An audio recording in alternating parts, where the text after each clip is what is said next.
दोस्तों, मेरा नाम है रिजुराज और हम कक्षा 10 में पढ़ते हैं। आज हम चर्चा करने जा रहे हैं डीसी मोटर के बारे में। डीसी मोटर अर्थात डायरेक्ट करंट मोटर। यह मोटर डीसी करंट की सहायता से काम करती है।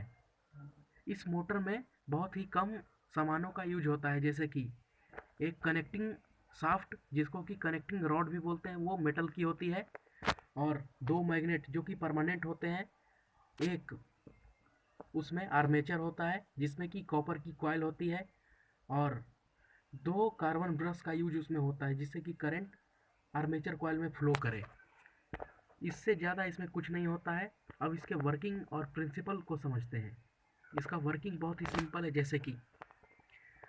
जैसे कि हम करंट को आर्मेचर में फ्लो करवाएं कार्बन ब्रश के द्वारा, और जब करंट आर्मेचर में कार्बन ब्रश के माध्यम से फ्लो करेगी तो आर्मेचर कॉइल में एक मैग्नेटिक फील्ड बनेगी, जिसको कि हमने पढ़ा है कि जिसको कि हमने अपने क्लास 10 की बुक में पढ़ा है।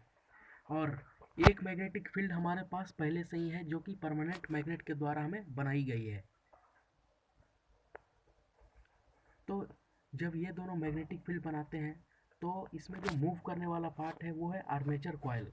और आर्मेचर कॉइल दो बॉल बेरिंग के बीच में सस्पेंडेड होता है। और जब आर्मेचर कॉइल में हमारा मैग्नेटिक फील्ड बनता है जो कि टेम्पररी होता है, जिसको कि हम जब जब हम करंट को स्विच ऑफ कर देंगे तो मैग्नेटिक फील्ड बनना बंद हो जाएगी, और जब हम करंट स्विच ऑन करेंगे तो करंट बनना चालू हो जाएगा, जिससे कि मैग्नेटिक फील्ड का निर्माण होगा। और जब हमारे आर्मेचर से करंट फ्लो करती है तो वहाँ एक मैग्नेट बनता है, और उस मैग्नेट के कारण उस आर्मेचर कॉइल में मोशन आता है। लेकिन वो मोशन का पूरा कंप्लीट या सर्कुलर नहीं होता है। उसको सर्कुलर मोशन में लाने के लिए हमें दो परमानेंट मैग्नेट को यूज करना होता है, और उस परमानेंट मैग्नेट में जो मैग्नेटिक फील्ड बनता है, उस मैग्नेटिक फील्ड से ही हमारा मोटर वर्क करता है, यानी कि हमारा आर्मेचर कॉइल मूव करता है।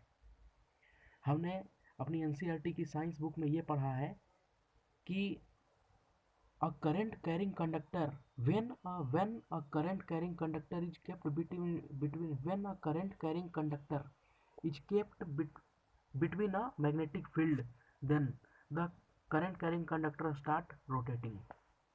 धन्यवाद।